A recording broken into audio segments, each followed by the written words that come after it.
ओम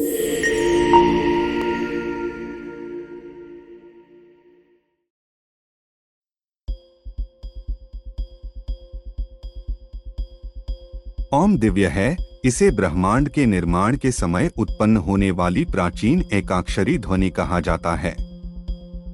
इसमें सभी अन्य ध्वनियां, शब्द, भाषाएं और मंत्र समाहित हैं। ओम का जन्म पृथ्वी पर किसी भी चीज के जन्म से पहले हुआ था। जब सृष्टि की शुरुआत नहीं हुई थी, तब शून्याकाश अर्थात खालीपन या शून्यता था।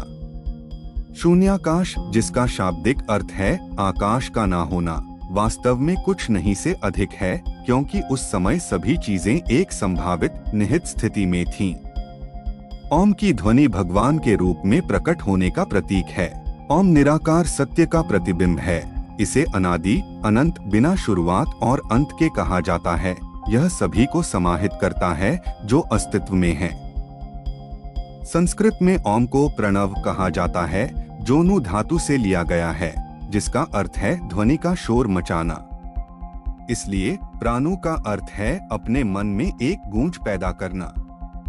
यह साक्षात ब्रह्मा, सृष्टिकर्ता का प्रतीक भी है। ऐसा माना जाता है कि जिस ध्वनि ने सृष्टि के समय गूंज उठाई थी, वह ओम के समान थी और इसलिए इसे इसी प्रकार उच्चारित किया जाता है। संगति और लय प्रकृति में निहित हैं। हमें ब्रह्मांड के साथ तालमेल में रहने के लिए इस लय से सामंजस्य करना चाहिए।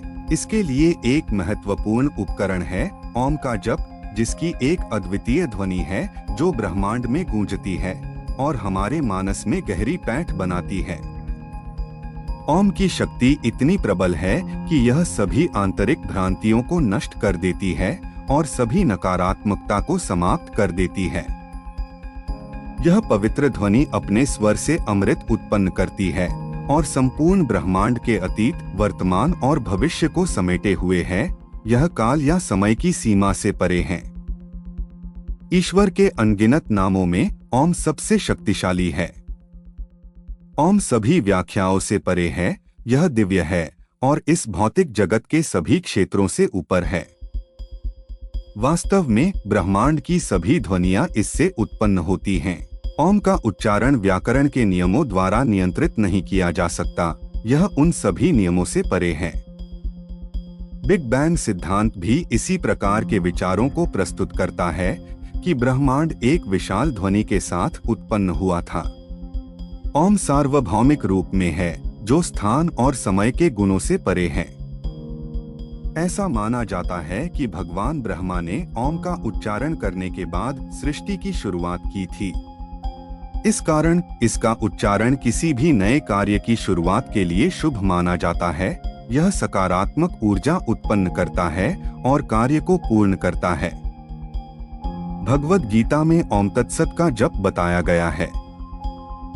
2 स्थानों पर श्री कृष्ण ने कहा है, मैं ओम हूँ। उपनिषदों और पतंजलि के योग सूत्रों में ओम के जप से होने वाले मानसिक, आध्यात्मिक और भौतिक लाभों पर चर्चा की गई है, यदि इसे पूर्ण ध्यान और समर्पण के साथ किया जाए।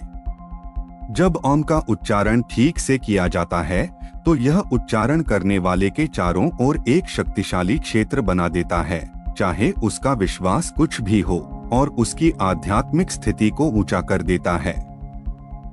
यह उच्चारण करने वाले के शरीर और मन पर गहरा प्रभाव डालता है, साथ ही आसपास के वातावरण पर भी। एक स्वाभाविक प्रश्न यह उत्पन्न होता है, इस रहस्यमय ध्वनि का उच्चारण करने का सही तरीका क्या है?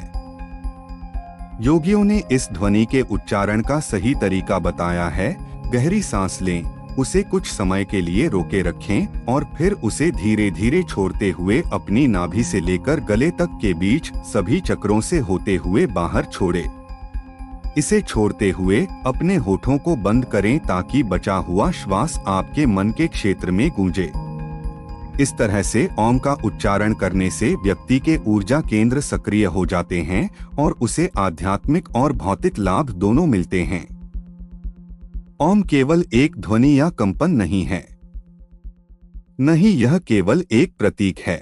यह संपूर्ण ब्रह्मांड है, वह सब कुछ जो हम देख सकते हैं, छू सकते हैं, सुन सकते हैं, सूंघ सकते हैं और महसूस कर सकते हैं। इसके अलावा यह हमारी समझ से परे और हमारे इंद्रियों से परे भी है। यह हमारे अस्तित्व का मूल है। ओम को केवल एक ध्वनि, एक तकनीक या दिव्य का प्रतीक समझना इसकी असली महत्ता को पूरी तरह से नकारना है। दिव्य का एक शाश्वत गीत, ओम वह रहस्यमय ब्रह्मांडीय ऊर्जा है जो सभी चीजों और सभी प्राणियों का आधार है। ओम हिंदू विचारधारा में हर उस चीज का सार है जो पवित्र है। ओम अधिकांश वेद मंत्रों का पहला अक्षर है। इस शब्द के और भी अर्थ हैं। यह हिंदू धर्म का मुकुट है और यह आर्य सभ्यता का मानवता को दिया गया अमूल्य उपहार है।